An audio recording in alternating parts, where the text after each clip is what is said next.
Assalamualaikum warahmatullahi wabarakatuh. Kali ini saya akan membuat video untuk memenuhi ujian tengah semester. Nama Hansa Nuraida, kelas AKP 3120, NPM 20312035. Mata kuliah pasar modal dan moneter oleh Ibu Titi Haryanti SEMSI.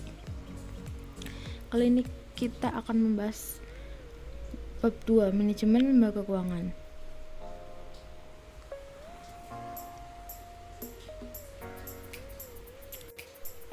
Pengertian manajemen lembaga keuangan. Lembaga keuangan dapat didefinisikan sebagai badan usaha yang aset utamanya berbentuk keuangan ataupun tagihan-tagihan yang dapat berupa saham, obligasi, dan pinjaman daripada berupa aktiva real, misalnya bangunan, perlengkapan, dan bahan baku.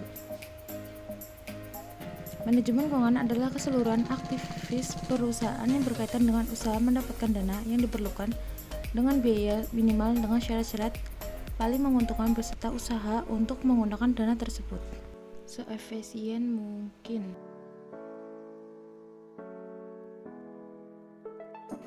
Tujuan manajemen lembaga keuangan adalah memaksimalkan profit atau keuntungan dan meminimalkan biaya untuk mendapatkan suatu pengambilan keputusan yang maksimum dalam menjalankan perusahaan ke arah perkembangan dan perusahaan yang berjalan atau survival dan expansion. Fungsi manajemen lembaga keuangan: 1. Planning atau perencanaan keuangan, budgeting atau anggaran, 3. Controlling atau pengendalian keuangan, 4. Auditing atau pemeriksaan keuangan, 5. Reporting atau pelaporan keuangan. Ruang lingkup manajemen keuangan. Keputusan pendanaan meliputi kebijakan manajemen dalam pencairan dana perusahaan, misalnya kebijakan menertibkan sejumlah obligasi dan kebijakan utang jangka pendek dan jangka panjang perusahaan yang bersumber dari internal ataupun eksternal perusahaan. Keputusan investasi meliputi kebijakan penanaman modal perusahaan pada aktiva tetap atau fiksat aset seperti gedung, tanah, dan peralatan atau mesin ataupun aktiva finansial berupa surat-surat berharga, misalnya saham dan obligasi, atau aktivas untuk menginvestasikan dana pada berbagai aktiva.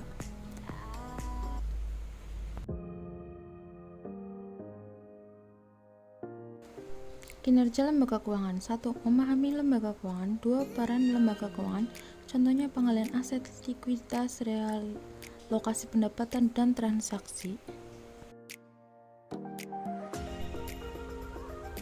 Fungsi lembaga keuangan. Lembaga keuangan ini menyediakan jasa sebagai perantara antara pemilik modal dan pasar utang yang bertanggung jawab dalam penyaluran dana dari investor kepada perusahaan yang membutuhkan dana tersebut.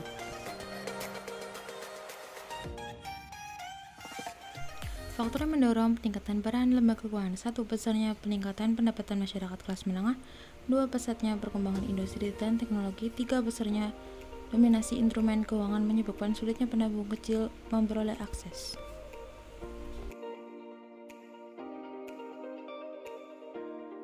4. Skala ekonomi dan ruang lingkup dalam produksi dan distribusi jasa-jasa keuangan. 5. Lembaga keuangan menjual jasa-jasa likuiditas yang unik mengurangi biaya likuiditas bagi nasabahnya. 6. Keuntungan jangka panjang. 7. Resiko yang lebih kecil.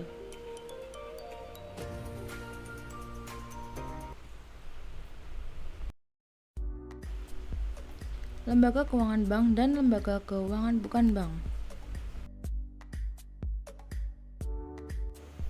Lembaga keuangan bank. Pengertian bank.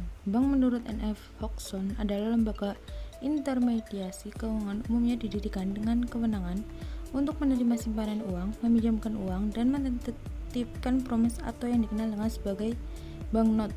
Kata bank berasal dari bahasa Italia yaitu banca yang berarti tempat penukaran uang. Berdasarkan Undang-Undang Negara Republik Indonesia Nomor 10 Tahun 1998, yang dimaksud dengan bank adalah badan usaha yang menghimpun dana dari masyarakat dalam bentuk kredit dan atau bentuk-bentuk lainnya dalam rangka meningkatkan taraf hidup rakyat banyak.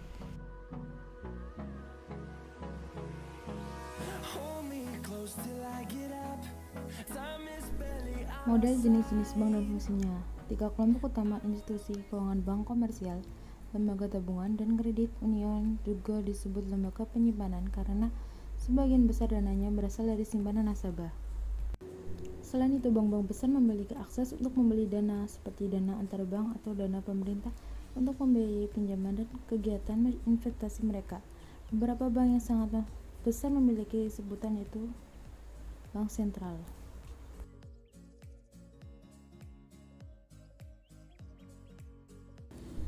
Jenis dan klasifikasi bank. 1. Bank sentral. Bank sentral Indonesia dipegang atau dilaksanakan oleh Bank Indonesia. Tujuan utama dari Bank Indonesia sebagai bank sentral yaitu untuk mencapai dan memelihara kestabilan nilai rupiah. Untuk mencapai tujuan tersebut, bank sentral mempunyai tugas untuk menetapkan dan melaksanakan suatu kebijakan moneter dan mengatur dan menjaga kelancaran sistem devisa serta mengatur dan mengawasi bank. 2. Bank umum, yaitu bank yang mampu memberikan jasa dalam lalu lintas perusahaan, sedangkan pada bank pekredit rakyat adalah bank yang menerima simpanan hanya dalam bentuk deposito berjangka atau bentuk lainnya yang dipersamakan dengan itu.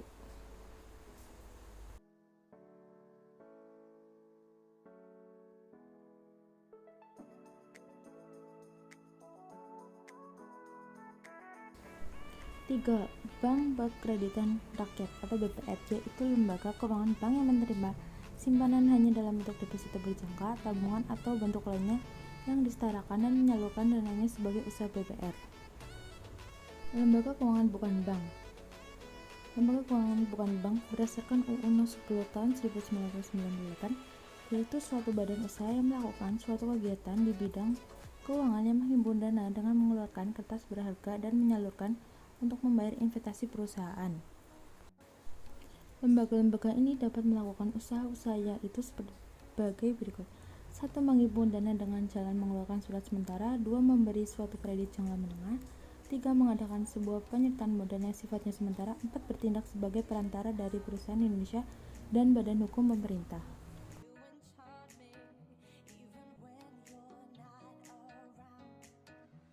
Jenis lembaga keuangan bukan bank. 1. Koperasi simpan pinjam. 2. Perum pegadaian. 3. Perusahaan asuransi. 4. Dana pensiun. Lembaga keuangan bukan bank atau pasar modal. Pengertian pasar modal. Pasar modal adalah pasar untuk berbagai instrumen keuangan jangka panjang yang dapat diperjualbelikan baik dalam bentuk utang maupun modal sendiri, baik yang diterbitkan oleh pemerintah, public authorities maupun perusahaan swasta. B. Pasar modal sebagai sistem dan lembaga keuangan. Undang-Undang Nomor 8 Tahun 1995 menggarisbawahi pasar modal mempunyai posisi yang strategis dalam pembangunan ekonomi nasional karena pertumbuhan suatu pasar modal sangat bergantung pada kinerja perusahaan.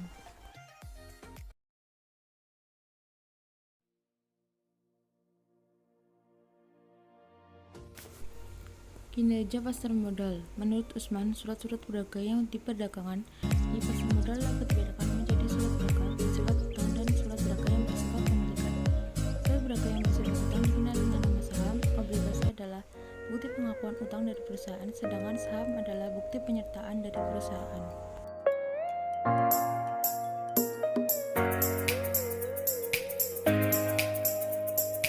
Lembaga keuangan internasional. Pengertian lembaga keuangan internasional. Lembaga keuangan internasional adalah lembaga keuangan yang telah ditetapkan oleh lebih dari satu negara dan merupakan subjek hukum internasional. Pemiliknya atau pemegang saham umumnya pemerintah nasional. B. Fungsi lembaga keuangan internasional. Lembaga keuangan ini menjadikan jasa sebagai perantara antara pemilik modal dan pasar utang yang bertanggung jawab dalam penyaluran dana dari investor pada perusahaan yang membutuhkan dana tersebut. Tujuan lembaga keuangan internasional. 1. Membantu negara Asia.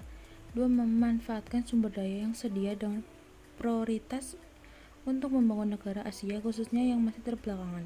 3. Memberikan bantuan teknis untuk menyiapkan, membiayai, dan melaksanakan berbagai program atau proyek pembangunan termasuk memformulasikan usulan proyek.